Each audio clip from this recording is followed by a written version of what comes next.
bold, transformational ideas, because we can set things right. We can make this country what it should be, America the Beautiful.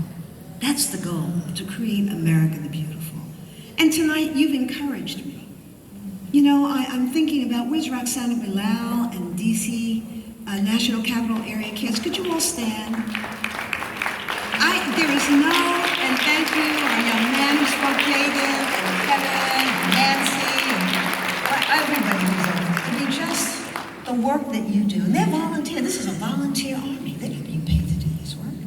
But they're in not only schools that need mentors, they're in juvenile detention centers.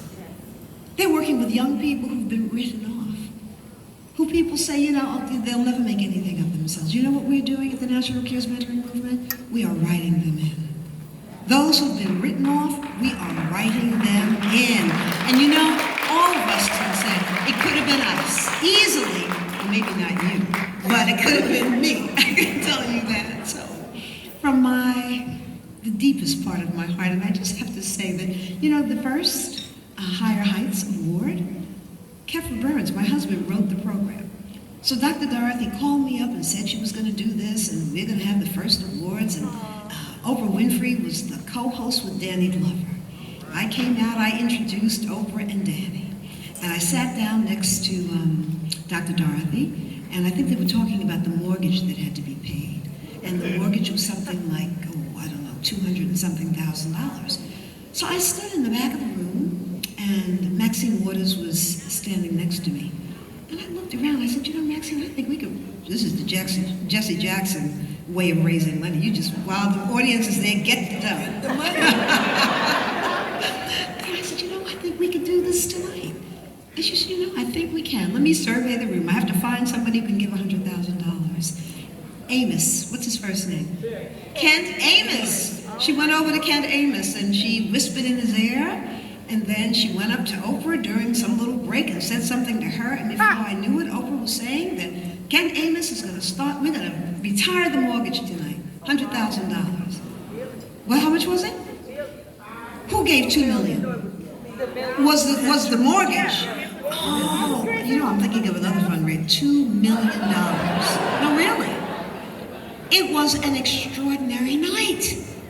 And so Oprah gave $250,000, and Don came through in $100,000. And then the foundations were there, and the corporate sponsors were there. And we all had on gowns. And I said, Dr. Dorothy, where's your development person? She said, what, dear? I said, your development person. She said, I took the menu. It was her program, and I'm following Oprah around. Oprah has a microphone. She went through the audience. It was an extraordinary night. Until we got down to there were children there, giving their allowance, $5, $10. That night, they raised the money that was needed to burn the mortgage. It was an extraordinary night. So, to be here this night with my beloved husband of 30 years, and you with yours, with hearts filled with gratitude for our privilege. For our privilege, we are so blessed. So here we are just a few days before Thanksgiving. And I just say, this is more than I really ever wanted. I'm a behind-the-scenes person, and the Holy Spirit has pushed out front. But know that my heart is filled with gratitude, that I am devoted to our young people. I love this work. It's not serving. I know that